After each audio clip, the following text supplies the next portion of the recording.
کسی کے خلاف, اور جب میں اس کو بلاتا تھا معلوم ہوتا تھا یہ چیخنے چلانے والے جو ہیں یہ خود مجرم ہیں. تو آپ یہ دیکھیں, یہی بات وہ ہے جو ہم میڈیا والوں کو بھی پلے باندھنی چاہیے.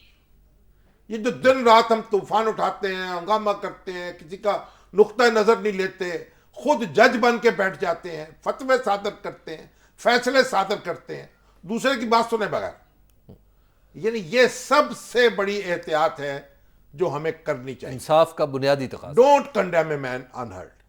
اور سردار اقبال صاحب کے ساتھ ہوا کیا, جب وہ چیف جسٹس تھے تو ایک ترمیم کی گئی کانسٹیٹیوشن میں, بھٹو صاحب ان سے ناراض ہو گئے. ٹھیک ہے, بھٹو صاحب بھی تو ماشاءاللہ آپ دیکھیں نا اپنا ایک مزاج رکھتے تھے. انہوں نے یہ ترمیم کی کہ چیف جسٹس کا ٹینیور 4 سال ہوگا. اچھا, اگر 4 سال پورے ہو جائیں اور چیف جسٹس جو ہے اس کی ریٹائرمنٹ کی ایج نہ آئی ہو تو وہ سینئر جج کے طور پر کام کرے گا اور چیف جسٹس شپ چھوڑ دے گا. اچھا, یعنی ریورٹ ہو جائے گا. ہاں جی. اور اگر ریٹائرمنٹ کی ایج آ جائے اور اس کے نتیجے میں یعنی 4 سال ابھی پورے نہ ہوئے ہوں, ٹھیک ہے, تو وہ 4 سال پورے کرے گا اور ریٹائر نہیں ہوگا. بہت خوب. یعنی ایسا لگتا ہے کسی ایک آدمی کو نوازنے یا 2 آدمی سے افیکٹ ہوئے. اچھا, چیف جسٹس تھے سپریم کورٹ کے یعقوب علی خان صاحب. ٹھیک ہے, وہ ریٹائر ہونے والے تھے. ان کا عرصہ بڑھا دیا گیا, ان کا 4 سال ٹینیور کر گیا, ریٹائرمنٹ کی ایج آنے کے باوجود وہ ریٹائر نہ ہوئے. اور سردار صاحب کے تو میرا خیال 6 سال باقی تھے یا 5 سال باقی تھے سروس کے, اور ان کو ریٹائر ہونا پڑا. انہوں نے کہا میں سینئر جج کے طور پر کام نہیں کر سکتا اسی کورٹ میں جس کا میں چیف جسٹس رہا ہوں, تو وہ گھر آ گئے. بہت خوب. اور اس طریقے سے قوم ان سے محروم ہو گئی. 86 سال کی عمر پائی انہوں نے. اچھا, ماشاءاللہ. اور ایک دن ہنستے ہوئے کہنے لگے کہ میں نے جو پریکٹس کی ہے وہ 20 سال 22 سال, اس پریکٹس میں ایک مقدمہ جو تھا وہ ایسا تھا جس کی میں نے فیس لی ایک مقدمے میں. اچھا, جج کے طور پر تمام جو سیلری ہے میری کئی سالوں کی, اگر اس کو یکجا کر دیا جائے تو اس سے وہ مقدمے کی فیس زیادہ تھی. بہت خوب. وہ اچھا, پاکستان کے ذہین ترین اور قابل ترین قانونی دماغ تھے. ان کے پائے کے لوگ صدیوں میں پیدا ہوتے ہیں, بہت بڑے جیورس تھے. بہت خوب. تو اب ان کے ساتھ جو ہوا, پھر عدلیہ کے ساتھ بھٹو صاحب کے دور میں جو ہوا, یعنی یہ پیپلز پارٹی کی طرح پرانی ہسٹری ہے. پرانی تاریخ ہے. کئی ترامیم ہوئیں عدلیہ کے اختیارات کو ختم کرنے کے لیے. آپ کو معلوم ہے کہ یہاں سے عدلیہ جو تھی, ہمارے جو چیف جسٹس تھے لاہور ہائی کورٹ کے مولوی مشتاق حسین جی, وہ انہوں نے کیا کیا, ایک مقدمے میں بیل لیتے تھے کسی ملزم کی, اس کے دوسرا مقدمہ درج ہو جاتا تھا, دوسری میں لیتے تھے تیسرا درج ہو جاتا تھا. تو پھر انہوں نے بیل لینی شروع کر دی کہ جتنے بھی مقدمے درج ہوں گے ان میں بیل. بہت خوب. اچھا, اس کا نتیجہ کیا نکلا؟ یہ جو پیپلز پارٹی کے اپنے لوگ تھے, افتخار طاری صاحب اور دوسرے لوگ, ان کو دلائی کیمپ میں بھیج دیا گیا کشمیر میں, تاکہ وہ آزاد کشمیر میں سپریم کورٹ کی یا ہائی کورٹ کی ریٹ نہیں چلتی. ہمارے ان کا اپنا ہائی کورٹ ہے, اپنا سپریم کورٹ ہے جی, تو وہاں ہائی کورٹ کا دائرہ اختیار نہیں تھا, وہاں سے لوگ نکال کے وہ برسوں وہاں قید رہے. بھٹو صاحب کا دور ختم ہوا تو رہائی نصیب ہوئی, اور معلوم ہوا کہ یہ کھر صاحب کے ساتھی تھے, باس تھے. جب کھر نے بغاوت کی نا تو پھر یہ سب کو دلائی کیمپ میں بھجوایا گیا. اچھا, تو یہ ایک عجب کہانی ہے. دیکھیے اس طرح کی کہانیاں, اس طرح کے تجاوزات ہوئے ہیں تو پھر ملک میں یہ جمہوریت ڈی ریل ہوئی ہے نا.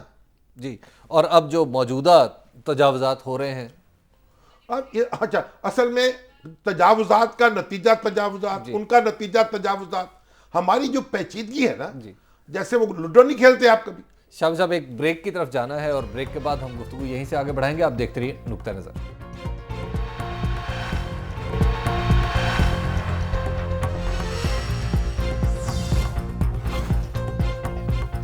نقطہ نظر میں ایک بار پھر خوش آمدید. بریک پر جانے سے پہلے شاہ صاحب بتا رہے تھے کہ ہمارے معاملات جو ہیں خاصے پیچیدہ ہیں, ایک تجاوز کے نتیجے میں دوسرا بھی تجاوز کر جاتا ہے. ہم وہ کہہ رہا تھا نا, لوڈو کبھی آپ نے کھیلی ہے نا جی, تو آپ جب سانپ کے منہ میں آ جاتے ہیں تو اوپر سے نیچے گر پڑتے ہیں.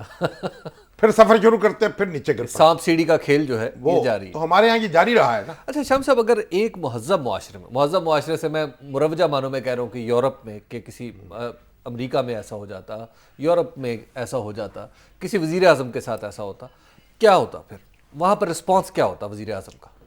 تو وزیر اعظم تو فوری طور پر استعفیٰ دے کے گھر جا چکا ہوتا. اس میں تو دو رائے نہیں ہو سکتی نا. دیکھیے امریکہ میں، یورپ میں اگر ایسا ہوتا، لیکن سوال یہ وہاں ایسا کیوں ہوتا اور آپ کے ہاں ایسا کیوں نہ ہوتا؟ ٹھیک ہے نا. بالکل ٹھیک ہے. آپ دیکھیے پاکستان میں ہوا کیا ہے. یعنی دستور ہے نا. جی بالکل ہے. قانون جو بنیادی قانون ہے جی اس کو توڑا. ٹھیک ہے، رولز آف دا گیم ہے، کوئی سزا دی کسی کو نہیں. دیکھیے آپ پہلے دن سے شروع ہو جائے. لیکن شام صاحب بچانے والے کون ہیں؟ وہ بھی تو یہی ہے نا. بچانے والے کون؟ ضیاء الحق کو ان کی اسمبلی نے بچایا، پھر مشرف کو ان کی اسمبلی نے تو بچایا. مجبوری ہو جاتی ہے. وہ پروفیسر غفور صاحب کہا کرتے تھے کہ جب ہائی جیکر سے جہاز چھڑوانا ہے نا، جو یرغمالی بن گئے ان کو رہا کروانا ہے، تو کوئی ڈیل تو کرنی پڑے گی. ٹھیک ہے. دیکھیے جب آپ فوج کی طاقت پر آ جائیں تو پھر کیسے آپ نجات حاصل کریں گے؟ نیگوشیٹ ہی کریں گے نا. ایسے تو نہیں کر سکتے آپ یہ جیسے عوامی لیگ والے جا کے انڈیا سے مل گئے اور پھر چڑھ دوڑے پاکستان پر اور انڈیا کے ساتھ مل کر شکست دی. تو خدا نہ خواستہ یہ تو نہیں منظر ہونا چاہیے نا. اب تو آپ ڈیل ہی کریں گے، جدوجہد کریں گے، ایک سیاسی سٹرگل کریں گے. بنیادی مسئلہ یہ ہے کہ پاکستان میں، دنیا کے کسی دستور میں یہ کیا ہے، یہ 63(1)G ہے کہ ڈسکوالیفیکیشن. ہاں جی. یہ اس کے جو آدمی فوج کی عظمت اور توقیر کا انکار کرے گا، جو عدلیہ کی تحقیر کرے گا، جو نظریہ پاکستان کے ساتھ وہ کرے گا، اس کو ڈسکوالیفائی کیا جائے گا. آپ مجھے بتائیں دنیا کے کسی دستور میں آپ کو اس طرح کی کوئی کلوز نہیں ملے گی. اچھا بھئی عدلیہ کی عزت ہونی چاہیے، فوج کی توقیر ہونی چاہیے، یہ ایک ایکسیپٹڈ نارمز ہے. اس کو اس طرح درج کرنے کی ضرورت کیا ہے؟ کیوں پیش آئی یہ ضرورت؟ جب بھٹو صاحب کو پھانسی دی گئی تو عدلیہ پر تنقید ہوتی تھی. ٹھیک ہے. شروع ہو گئی آہستہ آہستہ، اور اب تو ڈنکے کی چوٹ ہوتی ہے. اب تو ہر ٹام ڈک ہیری، وہ لوگ جو بھٹو صاحب کو پھانسی دلوانے والے تھے، وہ بھی کہتے ہیں کہ جناب جوڈیشل مرڈر ہوا. آج وہ قانون دان جو اس وقت مرے جا رہے تھے اینٹی بھٹو کمپیننگ میں، اب وہ بھی کہتے ہیں جناب یہ تو ظلم ہو گیا. ٹھیک بات. اور آپ دیکھیں وہ فوج جو تھی، فوج نے ٹیک اوور کیے بار بار.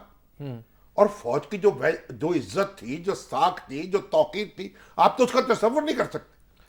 فوج کے سپاہی کو دیکھ کر تو لوگ ایسے کھڑے ہو جاتے تھے جیسے جنگ بدر کا کوئی مجاہد آ گیا. ٹھیک ہے. جب پھر مشرقی پاکستان میں کیا ہوا، جو سانحہ ہوا، پھر یحییٰ خان کے کرتوت کھلے، وہ کس قماش کے انسان تھے، تو پھر بے توقیری ہوئی. اب فوج کی بے توقیری کرنا اور عدلیہ کی بے توقیری کرنا وہ جرم ٹھہر گیا. جو کرے گا وہ ڈسکوالیفائی ہو جائے گا اگر رکن اسمبلی کرے گا. حتیٰ کہ تاریخ یاد دلانا یہ نا. اب یہ ساری چیزیں دستور میں لکھی گئیں. ٹھیک ہے. اور کہیں عزت نہیں ہو سکی اس کی وجہ سے، نہ فوج کی اور نہ عدلیہ کی. یعنی دستوری تحفظ دینے کے باوجود ہاں نہیں جی. عزت ہو اب دن رات لوگ تنقید نہیں کرتے. جو پرویز مشرف پہ تنقید، وہ کون تھے Pervez Musharraf? Chief of army staff تھے نا. فوج کے بل پر ہی تو سارا کچھ کر رہے تھے. ان کی طاقت کیا تھی؟ 5 لاکھ مسلح نوجوان جو ان کے اشارے پر ہر کام کرنے کو تیار. بالکل ایسے ہی. اور پورا ملک یرغمال. امریکہ کو جو چاہے دے دو، انڈیا کے ساتھ جس طرح معاملہ کر لو، جہاں جہاں اڈے کھول دو، جہاں جہاں جو کر لو. نہ حیار، نہ حمیت، نہ غیرت. لیکن شامی صاحب جو موجودہ صورتحال میں اگر ہم تو دیکھیے ایسی صورت میں آپ نے یہ کلوزز رکھی. ٹھیک ہے. میں یہ نہیں کہتا یہ ختم کر دے، لیا رکھ لی، اچھی بات ہے. عدلیہ کو خدا نہ خواستہ کو بے توقیری تھوڑی ہونی چاہیے. لیکن میں آپ کو بتا رہا ہوں کہ دنیا میں یہ نہیں ہوتا. ہمارے ہاں تجاوز، ہمارے یہ جو کلوز ہے یہ 56 کے کانسٹیٹیوشن میں نہیں تھی. اچھا. یہ 54 کے کانسٹیٹیوشن میں نہیں تھی. اس بنیاد پر یہ 62 کے کانسٹیٹیوشن میں نہیں تھی. اس کی ضرورت کیا ہے بھائی؟ ٹھیک. بھائی عدلیہ کی توقیر ہونی چاہیے. دیکھیے جیسے ماں کی عزت ہونی چاہیے، باپ کی عزت ہونی چاہیے. کس دستور میں لکھا ہوا ہے؟ کہ ماں اور باپ کی عزت جو ہے نہیں کرے گا اس کو جناب ڈسکوالیفائی کر دیا جائے گا، لکھا ہے اس میں نہیں بالکل ڈسکوالیفیکیشن میں. اس کا مطلب یہ ماں باپ کی بےزتی کرے تصور ہی نہیں ہے نا. اس میں ڈسکوالیفیکیشن سب سے پہلے یہ کام ہونا چاہیے نا. جو شخص اپنے ماں باپ کی بے توقیری کرے گا، جو اپنے استاد کے ساتھ منہ پہ چانٹا لگائے گا، وہ ڈسکوالیفائی ہو جائے گا. تو بھائی یہ تصور ہی نہیں ہے. عدلیہ اور یعنی فوج کی بے عزتی کا، بے توقیری کا تصور ہی نہیں ہوتا. یہاں کیونکہ ایسے کام کیے ہیں ان اداروں نے، اپنی عزت کے لیے ان کو یہ سارے کام کرنے پڑے ہیں، اور عزت پھر بحال نہیں ہوتی. تو یہ سارا تجاوز جو ہے یہ ہوا ہے، اور اس کے نتیجے میں ہم یہاں تک پہنچے ہیں. اب ہمارے وزیر اعظم کہتے میں تو گھر نہیں جاتا، اور اپوزیشن کہتی ہے کہ وزیر اعظم جو ہے اپیل ہوتی رہے گی گھر سے نکلو یہاں سے. میں نے آپ کو اندرا گاندھی کی کہانی پوری سنا دی تھی. انڈیا کو آپ مہذب ملک کہیں گے یا غیر مہذب؟ نہیں، ہمارے جیسا ہی ہے. اچھا آپ کہیں دیکھیں انڈیا میں ایک فرق ہے جی، انہوں نے اپنے سارے معاملات جو ہیں جی خود طے کیے. ٹھیک ہے. جب اندرا گاندھی میں اور جوڈیشری میں اور اپوزیشن میں لڑائی ہوئی تو الیکشن کے اندر انہوں نے اندرا گاندھی کو شکست دے دی. اب بھی جو الٹیمیٹلی جو یہاں صورت بننی چاہیے وہ یہ کہ الیکشن ہونے چاہیے. ٹھیک ہے. یہ جو گنجل ہے نا، آپ اس سے نکلے. نہیں، الیکشن تو ہونے چاہیے، لیکن کیا اس کے نام پہ ہم اپنے وزیر اعظم کو اجازت دے دیں کہ آپ فلاؤٹ کریں عدلیہ کے احکامات؟ وزیر اعظم کو نہ عدلیہ کو فلاؤٹ کرنے کی اجازت ہو، لیکن ہمیں کچھ نہ کچھ رعایت تو دینی پڑے گی نا. عدلیہ کو بھی دینی پڑے گی اور وزیر اعظم کو بھی دینی پڑے گی، کیونکہ یہ پرانی جو گنجلیں ہیں ان کو جو کھولنا جو ہے. یعنی آپ کہہ رہے ہیں کہ ان کو بائی پاس کرتے ہوئے آگے نکل جائے؟ نہیں، آگے نکلے. یہاں بھی جو ہے ٹھیک ہے کرے معاملہ، میں یہ نہیں کہتا، لیکن آپ ذرا یہ دیکھ لیں کہ یہ بچہ جو ہے نا جس کی ٹانگ ٹوٹی ہوئی ہے، اس کو دھکا دیا تھا کسی نے چھت میں سے، اس کو نہیں آپ پکڑ رہے. اب بچے کو پکڑنا کہ تمہاری ٹانگ تو ٹوٹی ہے. شامی صاحب، ایک طرف ہمارا وزیر اعظم پھنستا ہے جب اس کو ڈسکوالیفیکیشن کی تلوار لٹکتی ہے اس کے سر پہ. نہیں، وزیر اعظم دیکھیے میں ایک بات عرض کروں، یہ فیصلہ تو الٹیمیٹلی جوڈیشری نہیں کرنا ہوتا ہے. ٹھیک ہے. وہ ایک امریکی چیف جسٹس ہیں، ان کا ایک بڑا دلچسپ فکر ہے.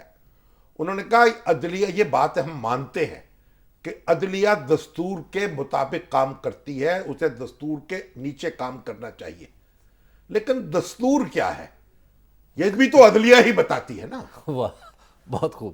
کہ باقی انٹرپریٹیشن تو پھر عدلیہ کی ہوگی، کیونکہ اگر عدلیہ کی انٹرپریٹیشن نہیں مانیں گے آپ تو ملک میں بحران پیدا ہوگا، انارکی پھیلے گی. بھٹو صاحب کے خلاف فیصلہ دیا نا، اس وقت کہاں ہے وہ؟ بھٹو صاحب تو ختم اور فیصلہ غائب. آسمانوں پر ہے نا، آسمانوں پہ. جنت میں کہیں قیام کر رہے ہیں جی، یا ابھی انتظار کر رہے ہیں، بالکل. یہ تو وہ جانے، ان کا خدا جانے، لیکن دنیا میں تو نہیں ہے نا. ٹھیک ہے. دنیا فیصلہ تو نافذ ہو گیا نا. ہاں، تو فیصلہ تو نافذ ہونا ہوتا ہے. کشتی کسی کی، دریا کو اپنی موج کی طغیانیوں سے کام، کشتی کسی کی پار ہو یا درمیان رہے. شاہ صاحب، ایک بریک کا وقت ہوگا اور بریک کے بعد ہم آپ کے سوالات بھی لیں گے اور پھر ہم صوبوں کے معاملے پر بھی کچھ گفتگو کریں گے. آپ دیکھتے رہیے نقطہ نظر.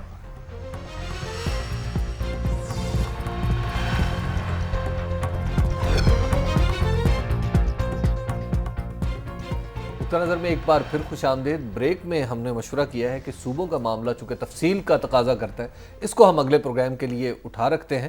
چند ایک سوالات ہیں جو میرے ذہن میں پہلے موضوع کے حوالے سے. شام صاحب، جو اس عدلیہ ورسز ایگزیکٹو کے مقابلے میں جو سلسلہ چل رہا ہے پولیٹیکل، اس میں اب ایک طریقہ عمران خان صاحب نے بھی کہا ہے کہ جناب آپ استعفے دے دیں، اس کے بعد میں آپ کے ساتھ چلوں گا. پی ایم ایل این کو انہوں نے یہ کہا، اور اس پہ بڑی کچھ جو پی ایم ایل این کے محبت کرنے والے ہیں اور کچھ مبصرین، عرفان صدیقی صاحب کا نام ان میں سر فہرست ہے، وہ تو کہتے ہیں کہ یہ بہت بری بات ہے جو عمران خان صاحب نے کی. یار حبیب صاحب، میں اب اس نتیجے پہ پہنچا ہوں جی کہ جو لوگ اتنی محبت کریں نا کسی جماعت سے، ان کو اس میں باقاعدہ شامل ہو جانا چاہیے. اچھا. میں نے انڈیا میں جا کے دیکھا ہے، جرنلسٹ جو ہیں دانشور اور دوسرے ملکوں میں بھی وہ شامل ہوتے ہیں باقاعدہ جماعتوں میں، الیکشن لڑتے ہیں، ہر چیز کرتے ہیں. یہ ہم ایک غیر جانبدار مبصر بن کر جو بات کرتے ہیں نا، نہ اس کے تقاضے پورے ہوتے ہیں، نہ پارٹی کی ایفیلیشن کے تقاضے پورے ہوتے ہیں. دیکھیے اصل بات کیا ہے، مسلم لیگ نون اور عمران خان، ان کو ایک نیام میں لانا بڑا مشکل ہے. ٹھیک ہے. وہ ہیلے بہانے سے ایک دوسرے کے ساتھ